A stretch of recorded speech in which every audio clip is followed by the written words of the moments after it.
Yeah,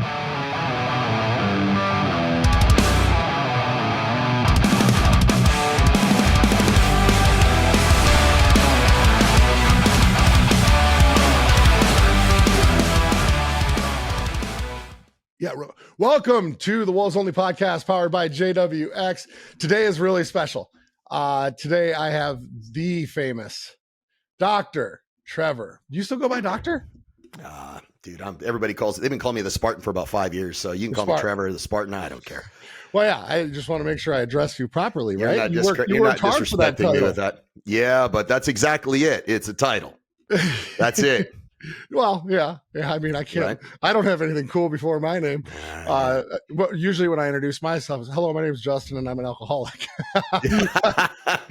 But you know, here's what's funny is this was kind of an impromptu podcast, and before, well, I texted you and I was like, "What time works?" You know, and you were like. I said, "Yeah, I just got to run out and I got to get some stuff to put together my son's Easter basket."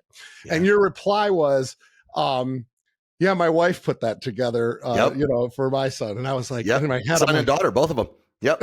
Well, in my head, I'm like, yeah, that's kind of woman's work. But then it made me think that I'm sitting in the shower, and this is where I really think is in the shower, right?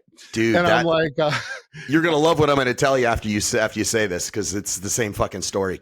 So in my head, I go, did my dad ever make an Easter basket for me? And the answer is no. But my grandfather did. And my grandfather was the kind of guy, he was like a GM factory worker, you know, retired to New Mexico, kind of a rascally guy. Like he owned a 3-wheeler, you know what I mean? Yeah. Like that kind of guy. Dude, a Honda Big Red, man. the most dangerous transportation ever. Dude, what suspension? Balloon tires. Tires. That's all you get. I love that. Yeah. So I remember I get a box. We lived in Maine at the time. I get a big box, right? And my mom's like, oh, his name was Papa Dick, right? So Papa Dick got you your Easter box. and I open it up, and in this box was like a thrift store Wolf t-shirt that would be pretty hip right now. Back then it was like, I couldn't be caught dead in this. Right? A recorded video of a movie called Justin Morgan Had a Horse. You may remember this. Okay. But the only reason he probably gave it to me was because the title had my name in it. Yeah. Okay. And then the third prize, a pack of Winstons. Get the fuck. How old were you? Probably 7. I swear to God, I got the Wolf t-shirt, Justin Morgan Had a Horse, and a pack of Winstons. Well, listen, think about it though. Back in I mean, like I said, I'm 51. Look at the transition of how the medical world has gotten so fucking corrupt. And I just fucked up your whole podcast because I said this, but it's the truth, right? They're just a bunch of liars. And this is coming from a doctor of 20 plus years. If you're a doctor, you're listening, you're probably full of shit. You're probably a fucking liar because, you know, most of this, you're a sellout. You just whore yourself out for all the bullshit. But they used to tell you that smoking was healthy. Doctors recommended it. What are you, fucking high? Right? Like it's a preventable cause of death. Yeah. Right? But I guarantee you back then, things were a little different. Well, yeah, I don't know that he intentionally did it. My mom told me that he used to keep his cigarettes up in his breast pocket, his chest pocket. So I would imagine he was putting the box together and he dropped his pack of smokes in there. But you know, needless to say, I became a smoker later in life. Sure you did. Well, you were like, Papa Dick, I guess I got to do this. All right. Yeah, this guy looks sweet, you know, on his 3-wheeler, ripping cigs. You know what, though? But that's funny because, like, I thought about, like, Easter and the holidays and everything that we commercialize the fuck out of. And it's not, I mean, this isn't some big holy roller, you know, but I mean, the point is that if you believe in something and you have faith in something, it's not an excuse to make it a holiday. It's an excuse to apply yourself even more that day. And what I find really interesting is the hallmark commercialization of just about everything that used to have integrity. It used to have value and it was honorable and it had a lot of faith and meaning and positive direction. And now it's how much can you spend and who can outdo someone else. And what I find weird about that is that causes people to go on here and just go, who's got the biggest dick? right? Like it's a fucking sword fight on there about who's got the shiniest toys, who's got the best stuff. And I look at what they do and I think, but you missed the fucking point. And Right. that's why you struggle, because you're always looking at everybody else, comparing to yourself to where they are, instead of looking at them, like I said yesterday, and going, that's a target. I want to do that. That's a target. But people go, I'm going to compare it. But then they look at where they are and they go, dude, it is way too, like, you're making $100 million a year and I make $100 a month. There's no way. It's just such a far gap that it Right. becomes almost unbelievable, forgetting that person, like you look at Hormozy, that person started with nothing, fucking zero. Right? They started with nothing. And instead of looking at the top of the mountain, I tell people all the time, I go, stop looking at the top. Stop looking at the cars and the houses and the watches, and the money and all that shit. Look at everything that motherfucker did to get there and replicate that. Right. But you're missing the point. Right? Everyone and that's like a holiday. Right. And that's like a holiday. The work. They want to start at the finish line, right? They want the victory without going to the fucking practice. And I see people do that every day. And it's like you said about the holidays. Like it's, what's the meaning behind what we're doing is what makes us do what we're doing. I mean, like our why, reasons drive behavior. Right. The questions we ask ourselves drive behavior. The most powerful conversation is the one we have here, right? And our entire world is predicated on the conversations we have with ourselves. And I think over the last 10 years, our entire world has become so corrupt because the conversations with ourselves are directed as, why justifications and validations versus targets and acquisitions, right? Correct. And it's an expensive mindset, not financially, like emotionally. Right. No, yeah. So my question though, and there is a lot of talk about mindset and an action and all this stuff. But the more there's a lot of empty gurus out there, dude. There are. But when it comes to the consumer side of this, and when it comes to the student side of this, there's a huge population of people that just don't give a fuck. Yeah. How do you tap into that? How do you tap into the people that just don't give a fuck? Mediocrity is their setting. Well, because their standards are so low, but the reason they're so low though, Justin, is because it's become accepted, right? And almost celebrated. They celebrate being obese. Listen, I'm sorry. I don't mean it. If you're offended by it, then I'm sorry, listener. But if you're a fat fuck, you're a fat fuck. Well, yeah. And you did it to yourself. You did it to yourself. And people go, well, no, it's the hyper palatable foods. And listen, just so we're clear, I'm going to go eat a steak and some shrimp, and I'm going to have some fucking bread and all kinds of shit with my wife tonight on date night. And it's going to be delicious. If I put a bowl of Fruit Loops in front of me, it's not going to be more palatable than that steak. Right. So you cannot say that. You cannot say that. I think it's more the association and what you're anchoring your behavior to, right?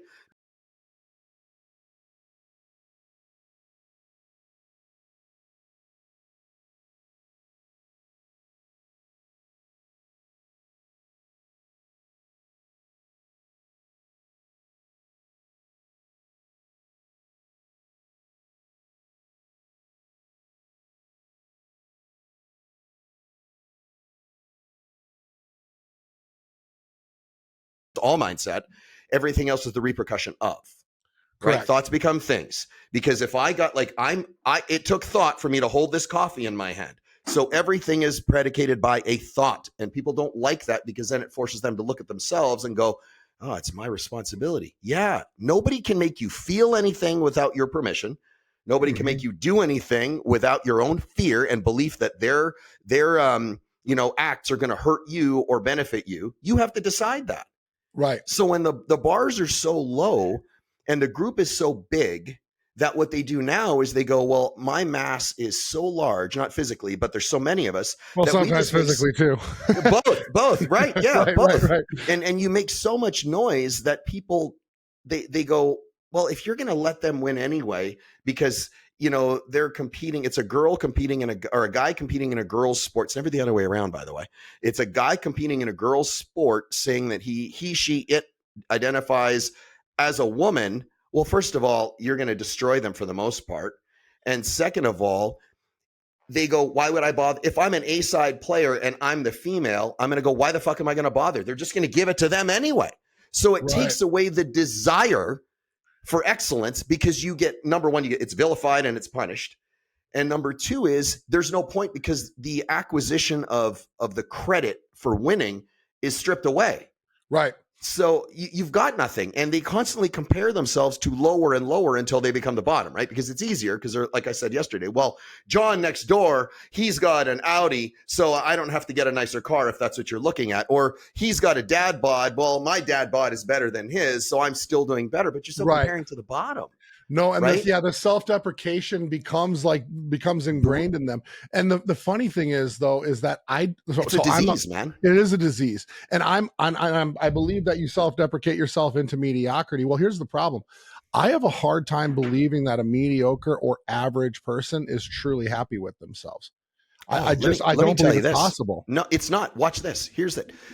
Nope. And I said this one time and I got so many nasty messages. It was hilarious. And not one of them was by somebody who was excelling. Nobody was like you or I. And they never will. I said, no, they never will. Nobody who's doing better than you is going to shit talk you. Everybody knows that, but they go, well, that's not exactly it. And then they argue the extremes on either end. But the problem is, weakest platform of any argument is to argue the extremes on either end. So who the fuck cares? You're going to argue the 0.001% on either end? Well, yeah, okay. You win. You're the greatest, you fucking twit. Like, it doesn't make any difference, right? But it's the truth, right? It's just stupid. But everybody who's overweight and obese knows they are and hates it. Everybody who's broke, and it's always going to be by their own volition.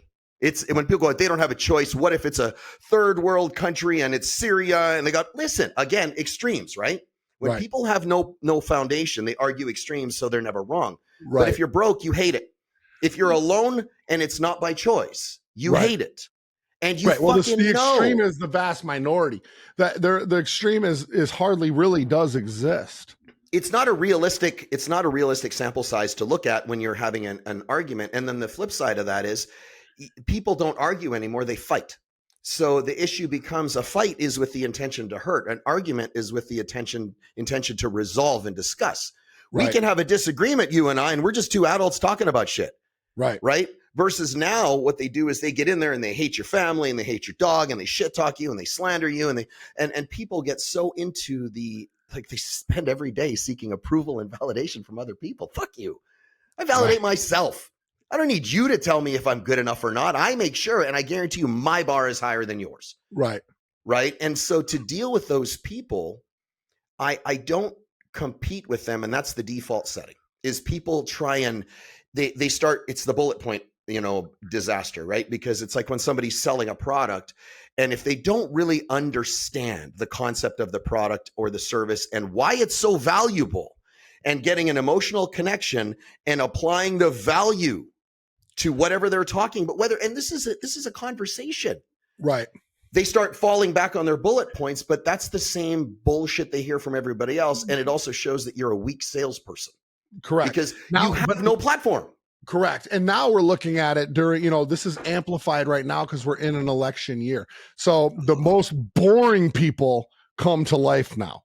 Oh, but they're all experts, right? Everyone's an expert, of course, but the most boring people. Now, I assume you're a capitalist. I assume that, you're an entrepreneur, businessman, you're a millionaire, right? This is how it works. This is how, but one thing that I, as someone who's been, working for large companies, been, run businesses, and now obviously I'm an entrepreneur and a CEO myself. Mm-hmm. It's an election year. That excuse that let me ask you this. How do you believe decision making changes during an election year? And I'm not talking about like people that batten down the hatches and the Android users that bracing for the worst, because the worst is always there, right? There's always a problem. The doomsday preppers. But there's always something that's about ready to destroy life as we know it, right? And I think if you live in that mindset, you spend your life cynical and you're a skeptic, right? But that's not, there's a difference between being prepared and observant and diligent in your actions and versus being utterly paranoid and a cynic about every situation. They're vastly different and they're interchanged often. Right. It's just like sales. People interchange scarcity and urgency. And I'm like, they're not the same. Right. And so with the election year, when people go, well, it's an election year, my brain goes, their knee-jerk reaction is to look for a reason not to do it because they're doubting one thing, their own follow-through. Sure. So they need anything they can that gives them because if it's valid to the masses, it's valid to them, even though when they look in that mirror, they know damn well it's a lie. Right. I'll tell you this, and I told you a little bit of some of like my profound awakening in sobriety, just for me. Yeah. Okay. Badass, by the way, dude. Badass. Good for you, man. Hey, thank you. I It's never thought it fucking was gangster. possible. I wanted it forever, and I never thought it was possible. But I will tell you, there's a couple of things, and I lean into my program really hard. Not so much because I need it for. Well, I guess I do. I'll take that back. I need it to stay sober. But my sobriety, my program is strong, and my temptation and urge is non-existent. However, what I will tell you why? is that because I work my program. Because you don't identify with that person anymore. I don't. You're right. Right. So that's where people make a mistake. Right. Exactly. Right. They go, oh, but I still kind of think about that. Well, then you still identify with that's your identity. And that's the struggle for everybody now is when you can't break a habit and they go, well, it's not that easy. Yes, it is. You are still identifying with that because you're afraid to let it go because you don't know what's on the other side. Correct. The two things, though, that I would tell you that are what really do not even keep me sober, but keep me fulfilled in sobriety. What I told you last night when we were texting back and forth. Oh yeah, connection is one. Okay. Yep. Serenity is the second one. Okay. So when I found serenity, and I honestly, more people need to find it because it's fucking cool. This is a good look. You're at this whole peace with serenity yourself, thing, man. Right. Fuck. But the biggest thing is before I cared about political matters, I was like very, very like, in tune with what was going on. Yep. When I found serenity, and the biggest part is like just letting go of the things you can't control. Dude, the peace, like I don't give a fuck. So when I hear people, it's really hard for me to accept like, oh, it's an election year, or and all the opinions flying, and you look at Facebook and it's like every derelict under the sun has their extreme opinions. Well, everybody's like an expert, right? Right. But again, that's where I go back to how fucking bored are you? There you go. So what they're doing is they're looking for, this is just my opinion. So if somebody's listening to this and go, he's fucking just a bald crazy man, that's fine. But it still doesn't matter. I got the mic, you don't. So it's right, motherfucker. So I look at it as they know that their entire life is, they don't do what I call gap analysis. I tell every one of my clients, I go, listen, you join my program. There are a couple of things we're going to do. And the one thing I focus on with everybody, it's always the same. I go, listen, I'm going to take your life and I'm going to look at it and I'm going to look at how I can utterly fucking demolish your life. I'm going to see how I can get you and your spouse divorced, how I can fuck up your money, screw up your business, destroy your home, fuck up your car, make you fat, sloppy, and gross. Fuck, see if I can change you into the opposite sex. I'm going to fuck up everything that you have in your life. I'm going to look for every one of those holes. And then you and I are going to get to work plugging everyone. Wow. So you are unbreakable because now people think and nobody coaches like that, which is why I actually have, it's one of the most common testimonials I get. I have 3. It's always the same. It's usually about 30 grand or more a month is what people go, the fuck, I just made 30 grand. I never made that before in a month. And when we hear that, we're like, but then the next, you remember people make 32 grand a year. Right. Yeah. So that's almost close to the average household in America. I mean, right. Yeah. And that's another conversation. But then the other one is people go, dude, the guy always answers messages. He is literally available. And the third one is the guy gives a fuck. Mm-hmm. He actually gives a fuck and nobody coaches like him. And I've heard that thousands of times. And it's not to sit here and act arrogant. It's that when I do that, that means I'm doing my job. Right. And I'm not here to be a friend of somebody when I'm coaching them. I'm here to be a coach. Correct. And that's where a lot of coaches screw up. They're trying to be buddies. It's so funny. If somebody were to read, somebody from the outside looking in, we have maybe 15 text messages back and forth to each other. Okay. And each exchange, there is value. Okay. But here's what's, and that's probably the start of a really, like, you're like my long lost brother. But and we kind of look the same, right? Right. You just got me by about a foot. But what I would tell you is one of the biggest things too is in what you get out of this, and the reason that you respond fast, the reason that you are active and engaged and you care is because you have this grasp, the same grasp that I do. And I'll explain in just a second of why it works for me. Yeah. But when one person teaches, two people learn. Yeah, always, man. You want to learn it the best, teach it. Correct. Now, for me, we work this as our 12th step in AA, right? We understand that we carry our message to the addict still struggling, not because we're trying to help them, but because it helps us. Absolutely. That's why I started coaching in the first place. I became like, I remember sitting in meetings and I'd see all these guys with 10, 15 years, and I'm like 3 months in. And they, at the very end of the meeting, they'd be like, if you've worked all 12 of your steps and you're capable to sponsor somebody, raise your hand. And I'd see these guys and their Rolexes would go up, right? Yeah. Right. And next to their chair was their Rolls Royce and Bentley keys. And I'm like, so success and sobriety is sexy as hell. Yeah. Right. Weird. I was like, married, I will have that. I will have that. Right. But it wasn't even that. It wasn't the Rolex. It wasn't the keys. It wasn't the Louis loafers. I already had that. Okay. What it was that like instant boom. I'm here understanding that this success that I have came from this, me putting my hand up. You understand what caused the result. And I think that's a great way of looking at it, because I think the byproduct of positive action, for the most part, there's always a shitbag in every circle, but for the byproduct of positive action is massive success, not slight, massive. Correct. And I think the problem people have is they don't speak their life into existence the way they want it. They speak their life into existence the way they hate it. And they wonder why the universe keeps going, well, here's more. You're not ready. You know, when you, like I told you, when I talked to God and I was like, listen, thank you for making me a juggernaut and a crazy successful business. Another my favorite thing you've ever said to me. That pushed me into my seat, literally. Yeah. And a lot of people, they're like, fuck, I felt that. And I spoke everything I wanted into existence because I was telling God, thank you for just turning me into an ass kicker. And you know what? I've realized, and honestly, Justin, before this, like I said, and I freely admit, I missed. I made a lot of money, and I had some fancy cars, and I had nice watches, and I had a big old fucking house and a pool and all the shit that everybody's like, oh, you're successful. But I wasn't successful. Right. I wasn't. Yeah. I had all the shit, it's like, oh, he's got a great watch. Who gives a fuck? Right. And it was the internal struggle that I always had, that I always went, and I said this on one of my, because I do that Spartanex mastermind every Saturday, right? And I said it on my call. I go, everybody is looking at what's next on the horizon, but the problem is when you do that, you miss what's right in front of you, and you always keep thinking there's something better. And so you dip your toe in the water, but then you yell at whatever it is you're doing and who told you to do it, because you blame them for your lack of outcome, or the lack of outcome that you wanted, because you're looking over there.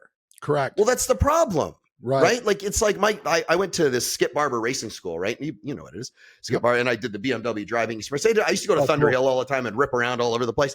I literally didn't matter. And it's crazy, funny story. I'd get my ass kicked by fucking Miatas. Mazda Miatas. They would trick these things out, and I'd come there with like a $200,000 just banging car, and they would smoke me like a kid that was in a fucking pedal car. It was unbelievable. It's brutal, man. They just beat the shit out of me. Well, it's crazy. They have like rotary motors in them. Like they can run like crazy amount. Yeah. And they're just, the car is this high off the ground. It's like a slot car. But I remember that one of the guys said, listen, you're going to get into a spin. You're going to lose control of your car because I'm going to put you there. Whatever you do, don't look at the wall. And now you and I we just heard the same thing. Oh, look at the fucking wall. Right. So what happened was I lost my shit in the car. Sure enough, boom, into the fucking tires and bales. And I was like, what the hell? And he goes, you looked at the wall, didn't you? I go, fuck, you told me not to. Of course I looked at the wall. Right. What do you think? And he goes, what do you mean? He goes, what do you mean? And I had to explain that. And he goes, it's funny. He goes, I've been racing for 20 years. He goes, nobody's ever said it like that. I go, yeah, see, there you go. Do I get this for free? Because I had no money, right? So he was like, oh no. But it was one of those things where I realized, like my dad used to always say, look where you drive, or you drive where you look. Right. And I was like, fuck, that's life. And these people come out, and it's such a pessimistic world by choice, not by design. Correct. By choice. Change what you're looking at, what you're reading, what you're drinking, what you're thinking about, what you're watching, the conversations you have, and your life magically transforms. Except They go, well, that's not possible. Have you ever fucking tried it? Because if you don't like the reaction you're getting, change the action. Don't change the reaction. It's already happened. So you have to go, what action is required for me to, what is the action required to get the reaction that I desire? Whatever that is. In your case, like if you were like sobriety, you want to go through 12 steps, you want to have like successful business, you want to go out and help people, and you know the steps required. You know what? The actions that were required to get you to that point because you like the reaction you got. Right. People, they deconstruct things in such a complicated way and they wonder why it doesn't work. Yep. You know, everybody wants to have what? Oh, it's my proprietary thing. No, it's not, man. All the shit you're talking about, everybody else has already done. Right. Right. Yeah. I think too, like, you know, when people, like, if somebody were to dissect this exact conversation, in doing that, they'll realize why you need a mentor. It's required. It's required. I couldn't do it without it. I couldn't do it without it. No, definitely not. It's so funny how many times like people have come on to my program and I end up either hiring them or going to them for advice and things like that. For example, my current coach for training nutrition is a JWX coach. I pay him, you know, he was like, I'm gonna give you a discount. I'm like, no, you're not, motherfucker. You're gonna do. You did the right thing. You just said it though. The worst thing you can do is give your friends a discount on the shit you have. The worst thing you can do is tell people it's mind blowing to me when people think they're helping someone else by going, let me hook you up. You just devalued your stuff and you gave them less incentive to do whatever it is. You took apart everything in a way that takes away the value and connection that you were meant to have. Right. It's expensive again, right? No, emotionally, it's expensive. Right. So yeah, I just think though, like you definitely find the value in having someone. Sure. And dude, frankly, you have to, man. You have to. I couldn't do it another way. Like I just couldn't. The best in the world, what do they have? Coaches. Yeah. The worst in the world are the ones that go, I don't need a coach. Dude, you're floundering around at the bottom. And then they go, I'll get a coach when I am. Yeah, but you'll never get to wherever that is because you don't have someone who's done it before you, who's got an outside set of eyes, what we talked about yesterday, that's going to look at things differently. Correct. And you know, extricate yourself from the situation so someone else can come in, because what you're trying to do is you're trying to solve a problem and create a solution out of the same place the problem came from. Right. Right. You can't do that. Right. Very few people have that ability, right? Is it to actually go, okay, I created this. I also know how to solve it. But that's very few people. And even then, they usually have a sounding board. Like if it was like you, I'd be like, hey, fuck, Justin, you know, what's up? And you're like, oh, you know, Spartan, I got this going on and that going on. I'm your sounding board. Bang, bang, bang, bang, bang, bang, bang, bang, bang. And it's one of those things where you go like, fuck, I never thought of it that way. Right. That's what more minds is better. As long as they are all focused in the same direction. Correct. Right. Yeah. Well, that's like, you know, in Good to Great, where he talks about the bus, like, right. Like, oh yeah. Yeah. You know, where the bus is going doesn't fucking matter as long as you have the right people on it. Who's on the fucking bus? Who's on the bus? Yeah. It's people hang with people on account of their fear of being left alone, but they're alone because they aren't putting out the right energy and frequency to attract the people they really want to be around. And so they go, well, all my friends are low-level motherfuckers. And then they will sit there and defend them. So they'll be like, well, I went to high school with this guy. Yeah, you're 47. Why are you still hanging out with this guy that's working at the movie theater? Right. And I don't mean it to be insulting, but you're fucking screwing up your own life and you're screwing up his, because you are absolutely enabling that person to stay there because you keep coming around. You know, and it's just okay to be, but you know what, when you retract and say, I don't mean to be insulting, sometimes I think that people, we know this, we do it all the time, right? Absolutely. Inadvertently, we dog whistle and insult all day long. Fuck. But I think it's almost a prerequisite to be a good coach, a great coach. Right, right. Thick skin saves lives. And, you know, I can tell you, going back to my grandfather, that grandfather was always like, people would say that I had a pretty traumatic childhood involving him. He was constantly ripping on me for being chubby. You know, husky is what he used to always say, stuff like that. Dude, that's a classic word. Husky. Right. We're talking three-wheelers saying husky, right? So, but you know what? I grew up with a car dealer dad. You know how thick skin you have to have, like, to have a car dealer father.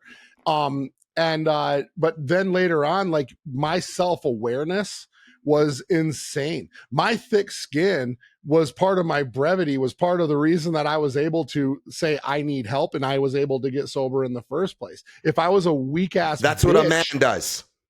correct. That's what a man does. A man goes, I need help. Correct. A boy says, I don't need help. I'll figure it out myself. Right. And I was a boy for so fucking long. All of us have. But I man. knew the solution. I knew the fucking solution. The solution was, and the funny thing is it's the fear, right? And it's the FOMO and it's all the other things that are all fear oriented. Yep. But you want it. You want it so bad. You want the success. You want the sobriety. You know what the problem is, though? In shape. You don't need it. You don't need it. That's why. I tell people, I go, when you go, I want it, I want it, I want it. I go, I don't give a fuck what you want. Do you need it? Because when people say, I say to my clients, I go, listen, I really want to be, I want to make $1 million a year, right? So, I mean, my program, I always tell people, I go, my goal is to go from 0 to $1 million brand in 12 months. That's it. And I will literally break your fucking fingers and stand on your trachea until you get there. That's all I do. And because I've done it like 127 times now, like I do it all the time because I don't, number one, I'm fussy. Like you said, like I'm fussy about who comes into my circle. Right. Because I don't want somebody infiltrating my circle with a fucking disease that's going to screw up everybody's mind. Right. Correct. But the other part is when people go, well, but I don't really need that car. I don't really need to make $83,500 a month. I don't really need to for everybody listening, that's $1 million business, but it's like, because you get it, but some people are like, I don't get that number. So like for all of that stuff, they go, I don't need it. And I go, that's the problem. You have to take your wants and make them absolutely not up for debate. You need it. The minute you do that, you see things differently and you start taking actions that you need to, I call it zeroing out your options. You zero out everything that does not serve the purpose of getting there. Zero it out. You have to be willing to, like I said it on a post, leave everything on the floor. You got nothing in the tank. You're about ready to puke up your lung.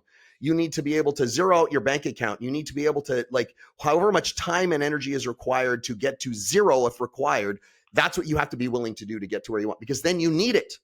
Right. But if you want it, you always give yourself a way out. And that costs, because it usually costs you one thing that people go, I don't care about the money. It's not costing you money, motherfucker. It's costing you the clock. Right.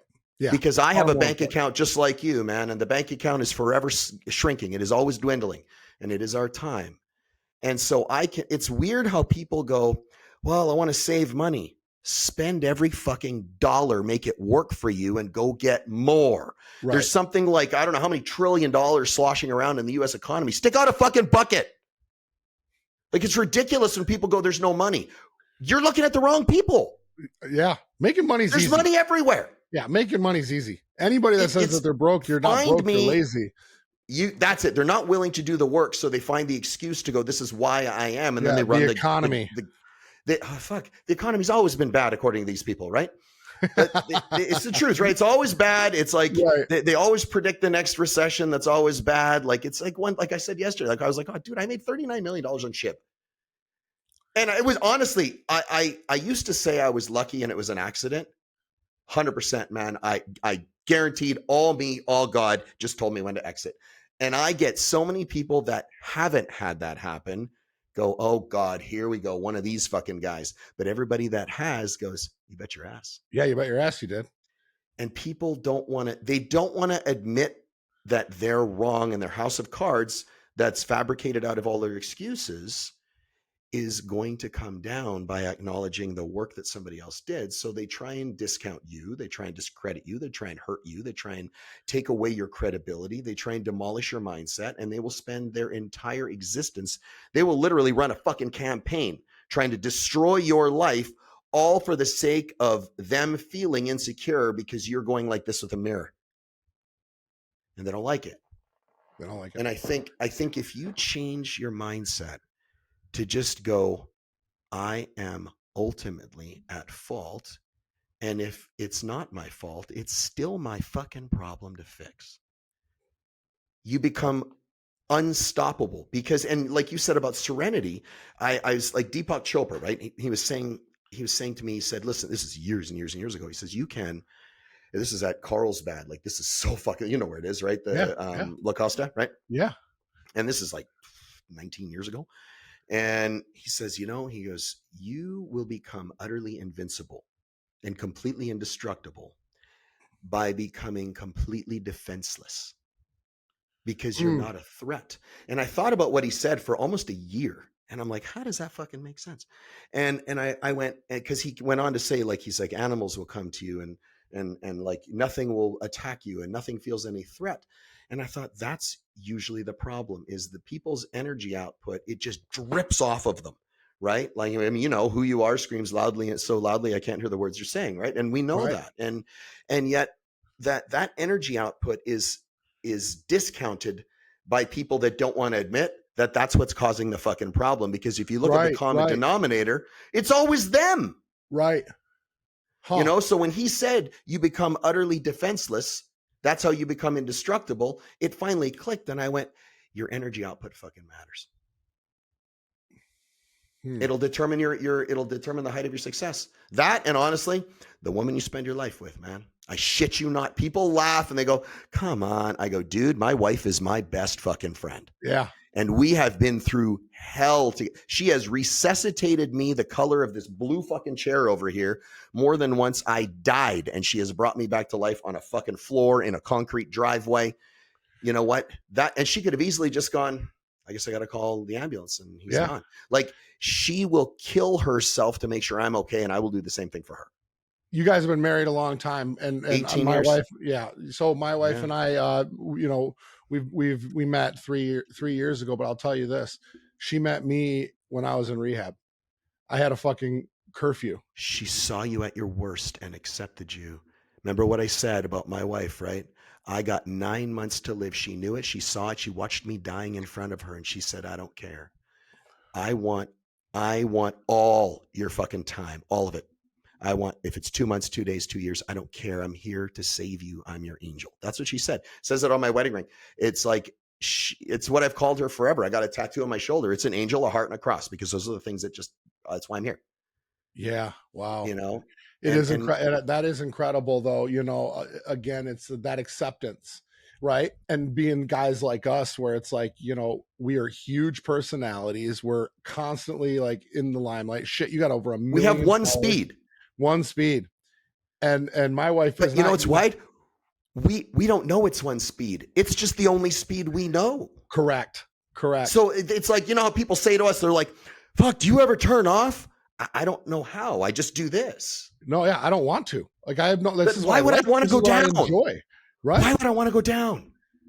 Holy fuck, that's weird. Like, when people go, I want to get 65 or 60 and retire. I'm like, why? Dude, right. I'm going to keep going until God says, okay, time's up. Let's go get some wings, man. Like, that's literally where it's going to be. And it's like I was saying to Scotty yesterday, where like I looked down at the guy trying to sit up in a bed, and it was me. And I think about that, and I'm like, fuck. And this big old nurse going, this one keeps trying to sit up. And in my head, I started thinking, was I gone? Like, they nicked my aorta so huge, right? It was superior. There's aorta comes off the heart, right? Yep. And right at the aortic arch coming down here, they nicked it because the tumor was all the way up into like the lung, basically the apex of the lungs up here, right? And, well, mine was. It's not here anymore on this side. But they nicked it, and the heart pumps about 5 liters of blood a minute, right? Yep. And so I just gushed. They nicked it. Now here's what could have happened. Can't save this guy. Look at the clock. Call it. The surgery was almost an hour longer. My wife was pacing a fucking hole in the concrete, getting text messages from the system and the doctor saying we're still in surgery, everything's going okay, et cetera, et cetera. But I think of all the things that had to occur in succession to allow me to be here. And I've had people say, you're lucky. And I go, motherfucker, I wasn't lucky. God's not done with me yet. I'm here to save people. That's my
that I had ever put out. Okay, it was called Create a, but I loved It went nuclear, didn't it? 67 million views in like Holy fuck! and it stayed at one of the top performing reels on Facebook at the time, which is interesting. Boy. I Okay, love that shit, man. Good for you, man. I so love that. It was called Create a Life That You Don't Need a Substance to Enhance. I hated it. My phone was propped up on a water bottle. I was sitting in my little beach house up the road from my new home, and against like a glass window. I had it in black and white, right? And I sounded like a total cheese dick in it, right? I just hated my voice and I hated everything about it. But my mentor at the time said, if my wife was listening to this, by the way, she would already know where you're going to go with this, because every time it's always the ones that are like that go fucking ballistic. So at the time I was filming a movie called Implosion, and I was coming back and forth from Burbank at LA Castle Studio. And we would sometimes get cut. And this one day, like we were only able to film for like 45 minutes until Kevin Hart walked in, and they were like, once Kevin Hart gets here, you guys are out. Yep. So, you're out. Which is so gay, man. That's so gay. It sucks, but I love Kevin Hart, but don't get me wrong. But anyways, this time, it'd be better to connect is why I'm saying it. Yeah. Some interesting things actually did happen with HBO and stuff in that studio. And that studio is beautiful, by the way. But we'll have to rap about that later, man. I want to hear it. Yeah, this was a really cool opportunity. My first lead role, and I ended up getting a script supervisor position in it too. But either way, and that's another story. But I have a crazy memory with reading. We're gonna do a ton of these, dude. I already know. Yeah. But I'm driving back. So this time we get cut at 4:25. So I'm not even getting on the highway until just before 5, coming back from Burbank, right? So now I'm fucking stuck. I am pissed. And I used to have my phone on, it was in my other truck, and I had my phone like on like one of those little like stands that go in the cup holders, you know, and then I would film myself. I still have some similar setup now, but it's a little more official because I film myself driving all the time. The time, man. And I'm sitting there and I'm like going in and out of filming, and all of a sudden I get a message on Facebook Messenger. I never used Facebook Messenger ever. I would always like try to funnel shit back through my Instagram. And this kid hits me up and he goes, I saw your video. And I was like, yeah. He's like, and then he goes, I'm not doing well. And I'm driving and now I'm stuck in bumper to bumper traffic. And he's like, I think I'm going to end it. And I video message him instantly. I don't know who this kid is. I have no idea. Okay. And I video message him, and he picks up and he's like half a handle of tequila deep, guns on the table, ready to go. Okay. I sat in traffic with him for like an hour and a half, 2 hours. And I just listened to him. Okay. This was, 2.5 years, almost 2.5 years ago to the day. Yeah, roughly. Okay. He's 2.5 years sober. Let's just say, got custody of his kids back. He's in the best shape of his life. He's had 3 promotions since then. Fucking living the life of his dreams. You never know. And the thing is it's like, you know, the connection came, you changed that. But because you believed in yourself enough that, that's it, right? You have to believe in yourself enough that someone else can believe in themselves because they see you.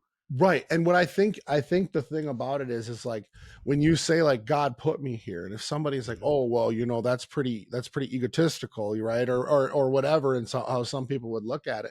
What people don't realize is that God, the universe, whatever, like you have a subconscious that's looking for things. If somebody said, are you a motivational speaker because of the way that you held yourself, carried yourself, and spoke just in a normal setting, it's because that person was looking for motivation, or that person was looking for a life change.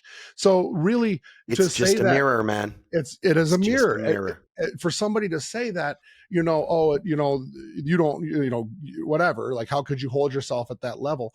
It's actually not that high of a level to hold yourself at. No. In my eyes, it's just basically saying, how could you not? Right. How could you not? I have a purpose, and I've learned that this is who I am, and I live my life based off my purpose, which is whatever I'm good at. I use it to help other people. And for some reason, that vibe attracted my tribe. Absolutely. Whether it's God, the universe, or just pure science, it doesn't fucking matter. It's how this world works. The energy output you have. So I have this conversation with my daughter a lot.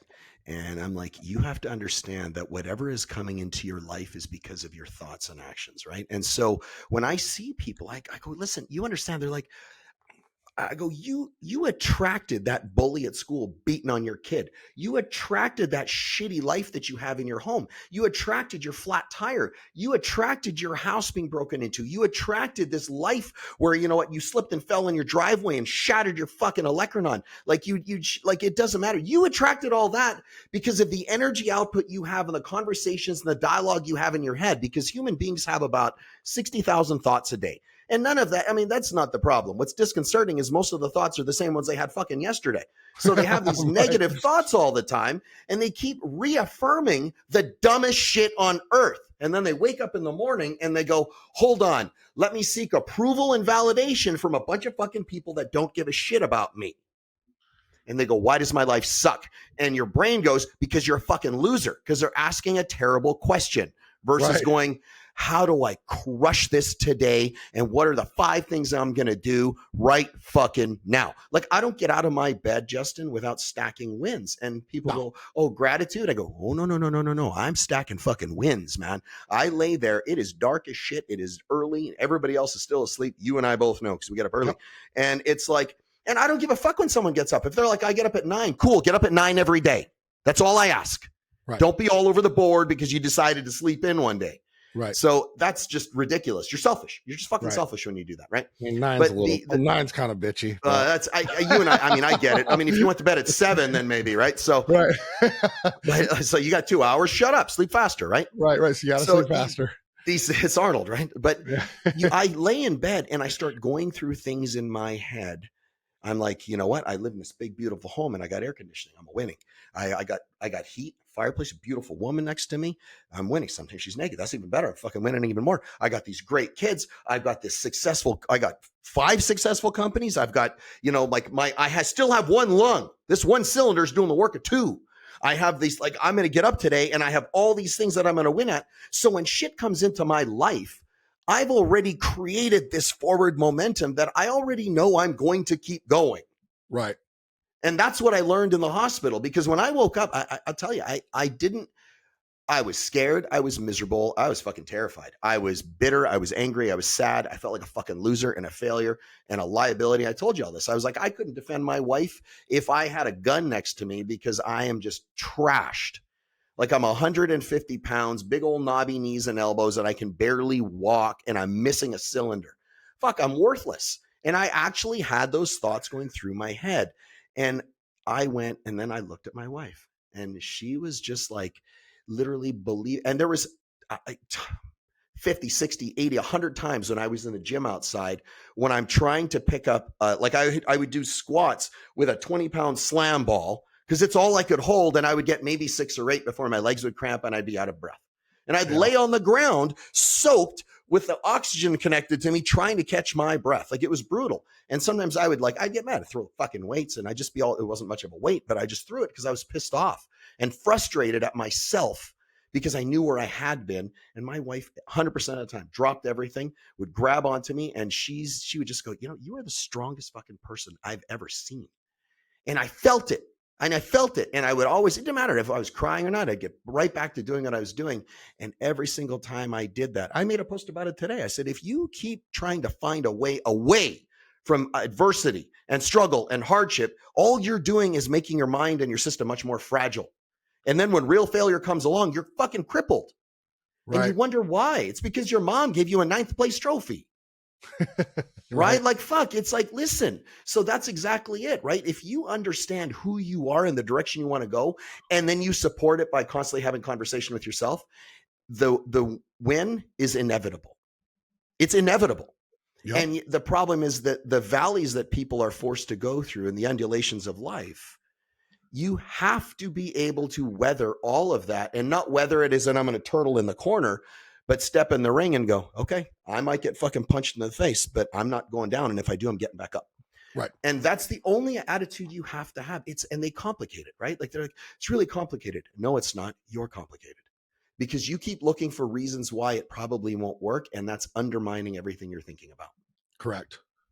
You know, Man. I mean, it's life. Yeah. And people choose mistake. Listen, it's a mistake, right? They choose mistakes and back them up with this irrefutable logic that says, well, you don't understand my circumstances. I got one lung. I don't need to. I started with nothing. You were an alcoholic. You wanted to ruin your own life. Nope. We understand perfectly fucking well. Perfectly we've been at the bottom.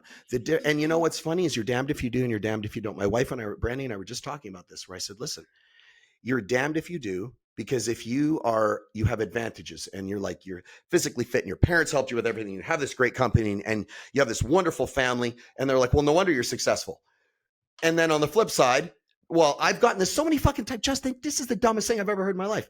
This is even one of my clients where I was like, dude, if you say that again, I'm going to keep your money and I'm going to fucking kick you out of my program.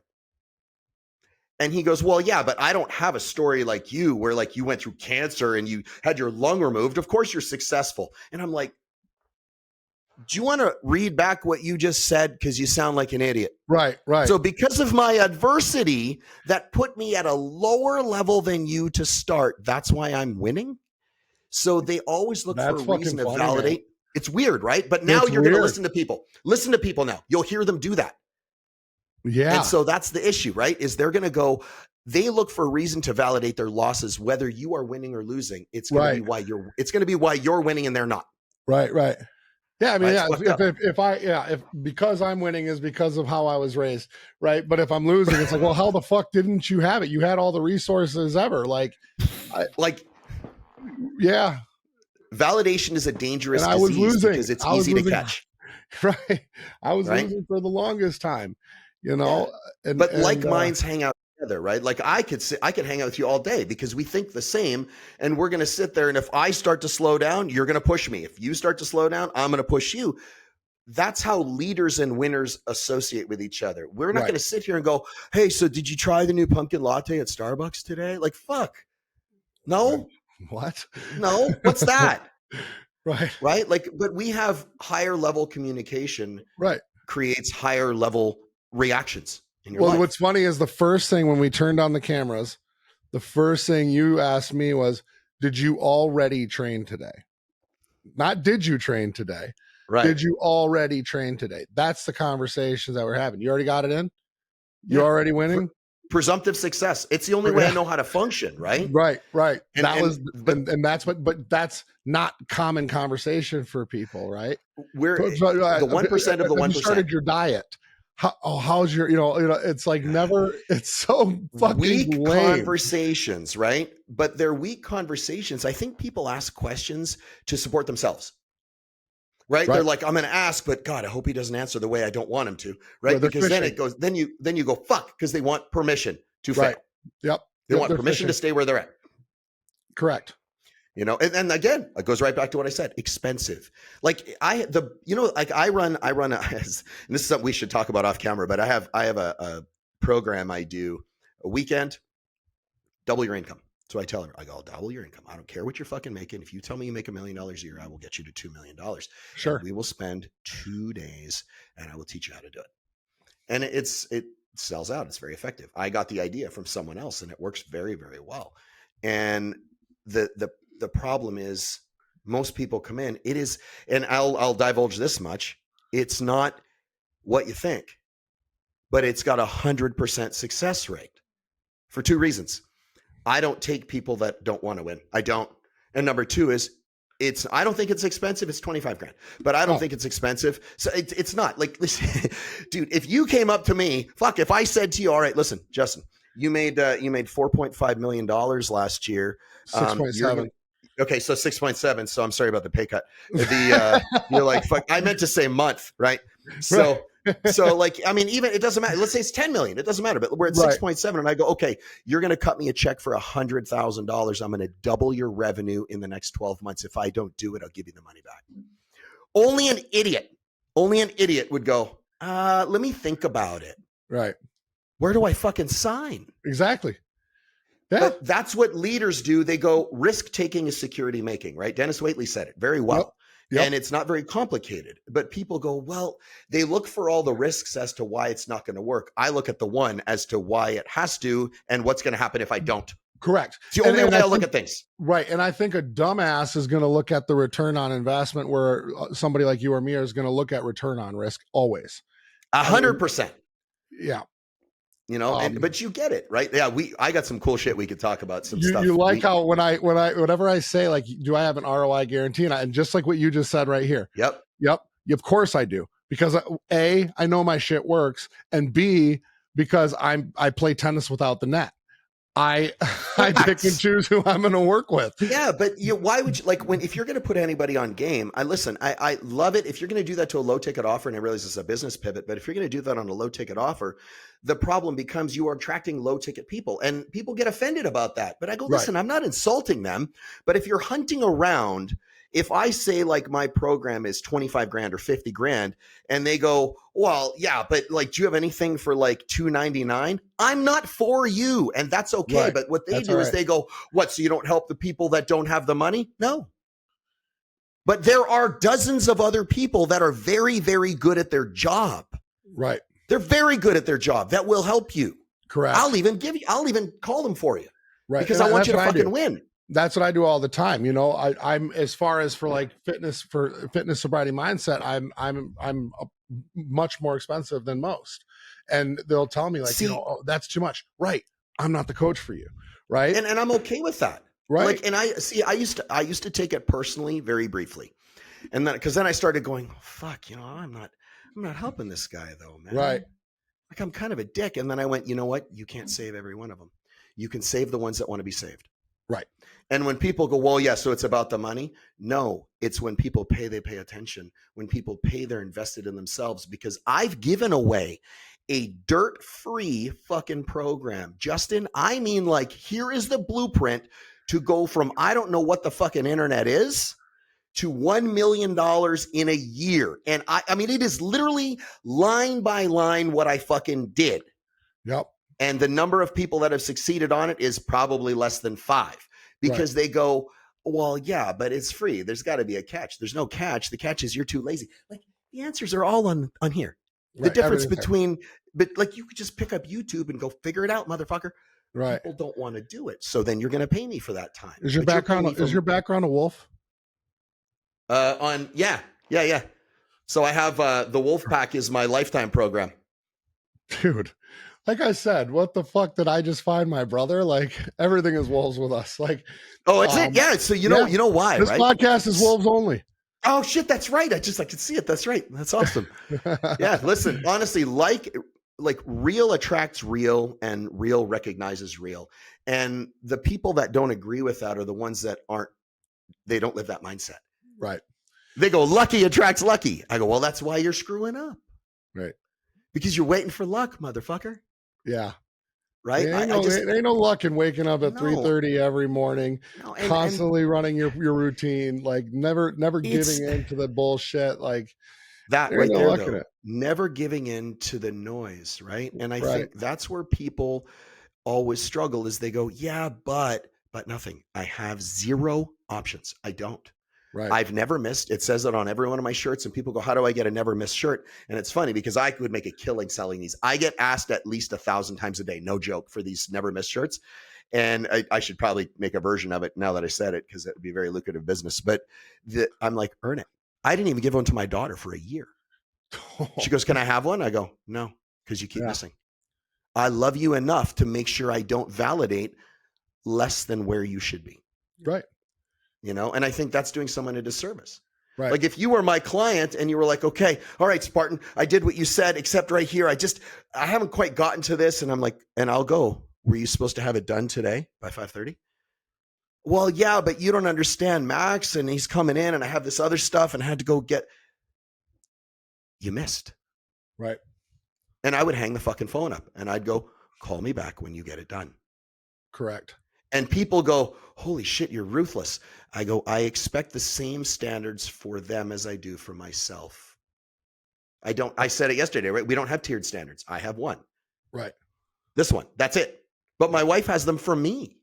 She'll never let me slip. Even if I fuck up, she's got no problem going, hey,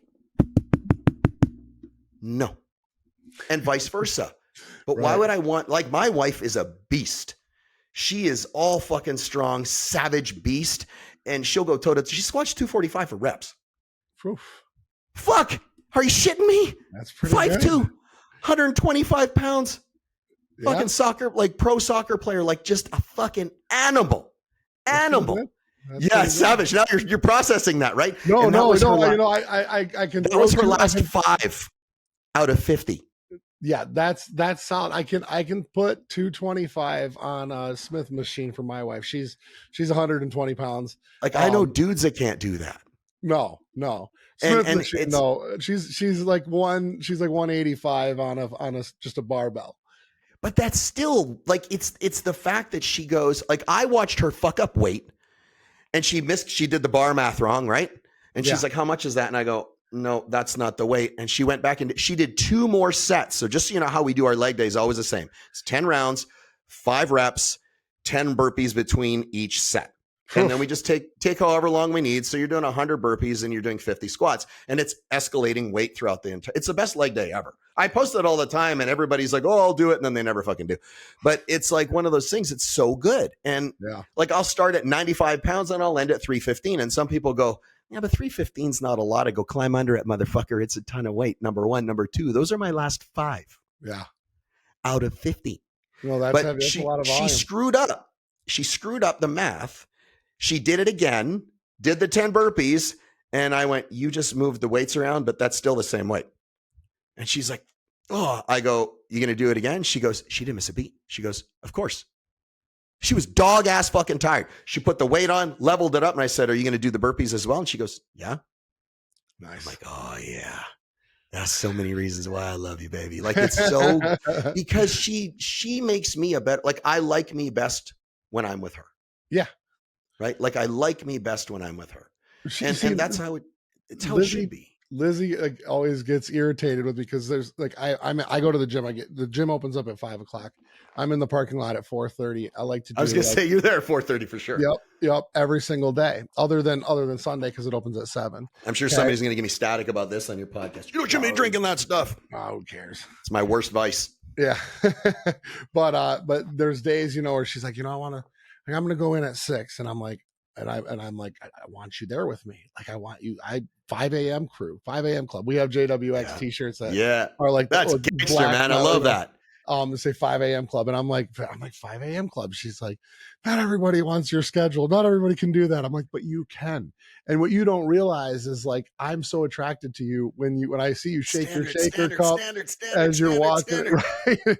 And it's like, and then she does. And then there's some days where she's like, I'm right behind you. I'm getting up. I'm going. Drive separate. And I drive because I want to, like, do work in my car while before, that's where my best office ever. My quiet place is, right? Yeah. And I got my how many times, right? I got the suede headline with the stars in it. So, like, I feel nice and I can relax in there, have a little music playing, and the house gets colder, California, it gets cold by 4:00 in the morning. So anyways, you're it's just what you're saying though, is like, you're so attracted to the person that keeps the same standards as you. And I do think there's nothing sexier than high standards. Correct. And there's nothing, I'll tell you, how about this? Let me ask you, the higher your standards have become, do low standards just piss you the fuck off? They piss me the fuck off. Holy shit, they get me. As a matter of fact, it's funny. Because I go, how? Right. But like, it just doesn't click. Well, it's typically low standards come from instant gratification and right. I need the toy right now. But you notice that your standards have such a huge reflection in like your lifestyle and things like that, and also like your level of your relationship and how connected you are. One example, when we spent, gets better. Everything gets better. So for instance, Lizzie is a normie, okay? So she can have a glass of wine or two. She doesn't drink heavily, but she hardly ever drinks. Sure. But we spent 2 years ago, we spent an entire February in Tulum, okay? Yeah. Now, if you guys are questioning whether you want to get into online coaching, let me tell you, sitting on the beach making 20-30 grand a day is not a bad many fucking reasons, man. Take it from the doctor I owned $1 million, multi-million dollar practice for years. I make in a month, like we do almost $1 million a month on average, right? And I Yep. make, and people go, come on. I go, I could show you receipts all day. One day I was outside, not to interrupt, and I was like, babe, look at this. Can you, like, because I lived in my car. I know what it's like to have nothing. I lived in Right. a Acura Legend 4-door. It was a piece of shit, forest green, right? And I was swiping through the bank, and it was like, here's 25, 50, 50, 25, 25, 50, 100, 100, 25, 25. And I'm like, that's all in the last week. And some people, I said that to somebody like, oh, dude, you're fucking bragging. I go, no, I'm grateful as fuck because that means I'm helping people. Right.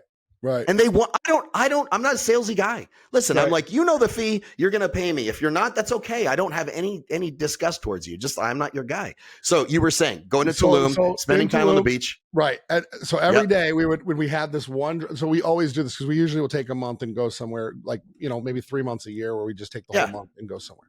So, we had this driver, his name was Danielle.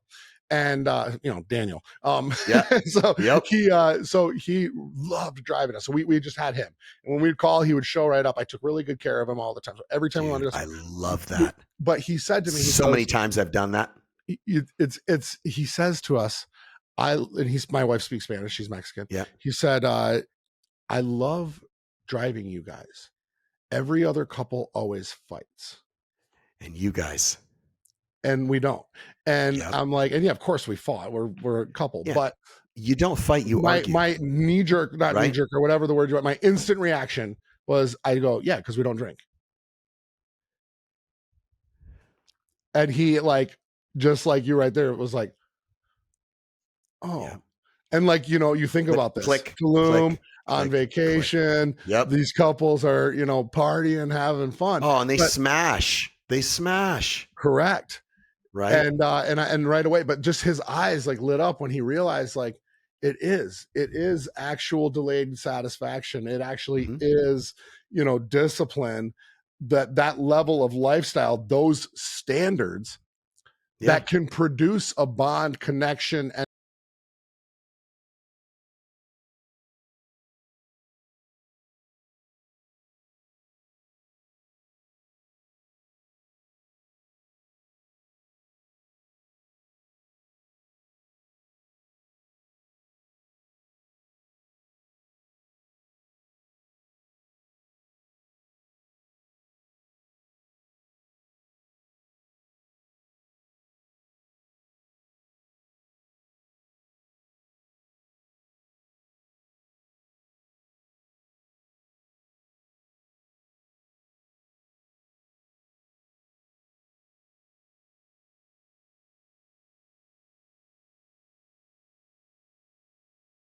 how you just glow from inside, right? It drips. My wife says, she always says, she goes, you walk into a room and it just fucking drips off you. Everybody knows it. And it's wild because that's coming from my wife. And honestly, I'm her biggest fan and she's mine. And why would it be any other way? Like I said to somebody one time, they came in and they started trash talking their wife on a coaching program. And I went, okay, I'm going to stop you right now. We're not going to do well together if you keep on doing that. I said, this is your spouse. I said, she puts up with you. And if you are doing this when she's not here, I can't imagine what kind of a shitbag you are when you're together. Right. I said, so the first thing you do is you shut the fuck up and you only say great things about your spouse. And if you can't do that, you and I cannot be friends. You're not going to be on my program. I will refund your wire right now. And I said, and I think you and your wife should just part ways. And I am not a proponent of that at all. But I'm like, if you're going to shit talk your spouse, dude, the last person on earth you should never shit talk is your spouse. No, you should admire your spouse and your spouse. You should literally go to war for them. Yeah.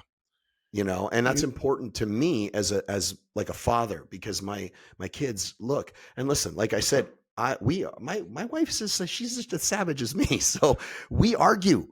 We never fight. Right. We don't fight. Fighting, I said, is like I said, it's to hurt. Arguing is to resolve or prove a point or come to some kind of an agreement. They're not the same. Yeah. I admire my wife. I know she admires me. It's funny. We go to Vegas a lot. and we'll Dude, go. I love it there. Dude, Yeah, you ever we want go to have a tag along, just send me a fucking message, man. No, well, yeah, we'll link that up soon. Like I For said, and sure. I think I want to go see Brad anyways. But there we have. I'll help you guys get connected. I'll send you the video if I can find it. We'll go to like the pool parties, and Yeah. I'll just walk down to like, and usually in the summer I'm shredded. Yep. But I'm big. I'm 6'5", so when I'm shredded, Yeah. big and That's a 275 big dude, pounds. Man. And I'll rock much like you weigh? what 275. The fuck's wrong with you, man? I got issues. Dude, But somewhere I'll go there was a down. small I'll walk country through the going casino. hungry. I'll walk through the casino to the pool, short shorts, no shirt. Like, Yep. I'm obviously Just completely covered in tattoos. So my wife will literally walk behind me, and she'll have her phone down low and film people's reactions. that's the best. When Fuck you. Are you shitting me? My dude, wife does that to me all the time. and it's embarrassing for men. It is fucking embarrassing Dude, for men that if you literally showed their them wives, what they did, right? right? And, Yep. yeah, That's their so wives funny, are, man. Oh, we've known each other our whole life, I think. and the men, their body language of just like straight up like being emasculated. Just fucking beta. They Pow! look, Right they there. look Yep. beta cuck. It is Yep. beta cuck all over it, and it's Yep. hilarious, dude. And my wife observes this stuff. Like, she's the sweetest woman in the world. Like, who would even think that she would notice? But she always wears her sunglasses to the casino, and she like looks at people's eyes and stuff when I even when I Yep. don't have my shirt off. And it is like beta cuck city, and it's like, who's think anybody else is any different? Like, you walk through a sample size like that through a casino, and you have every walk of life in there, and they're It's all going to in be the the same same everywhere. reaction, Yep. right? It's going to be. And what's wild is I tell people all the time, I go, would you look at yourself in the mirror and be proud to be the example for someone else to become? And if you are not, instead of looking at that and hating on everything that you wish you were, again, it's always 4 letters, STFU, man, and just go do what's required. The problem is you don't want to start at the bottom. Your ego's too fragile. Mm-hmm. You don't want to be, and it's not, people, they go, oh, it's the fear of failure. That's what I have. I go, it's not the fear of failure. There's no such thing. It is the fear of being seen to fail. Right. They're not the same. You are Right. afraid of people seeing you fuck up. Yep. People when are you so get busy to- seeking approval that they miss a ton of shots. They miss every single chance that they have. Gretzky, man, take every damn shot. Yep. It's so bizarre that people, they conduct themselves based on the opinions and the mindsets of people that would never want to become. Right. They would never want to become these people. What are you doing? Well, yeah, but like my neighbor this, and like, what if they don't like me online? So what you'll do is, and I have this is a conversation with about 90% of my clients. When they come in and they're like, okay, how do I grow this company? How do I go this? I go, listen, here's what you do. First of all, stop giving a fuck and hyper producing all your shit, because it looks ridiculous. You look like a tard. And they're like, well, no, I spent like 4 hours on this video. And I go, yeah, you look like a fucking tard. Listen to what you're saying. You sound like an idiot. And it sounds so manufactured. I go, grab your phone. If you have a thought, rip it, post it. Don't worry about it. Don't even look at the likes. Just answer the comments. That's it. And then do that again. And eventually, here's what happens. You create your niche, because people start coming to you that want to hear what you say, instead of you trying to force people to come to where you are. I'm like, you're a square peg trying to shove your shit in a round hole. No wonder nobody's coming. Right. Talk about what matters to you and why it's value to them. Stop clickbaiting everybody.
$1 million car or this $25 million mansion, why would I ever go, I think it's time you and I have the talk, Justin.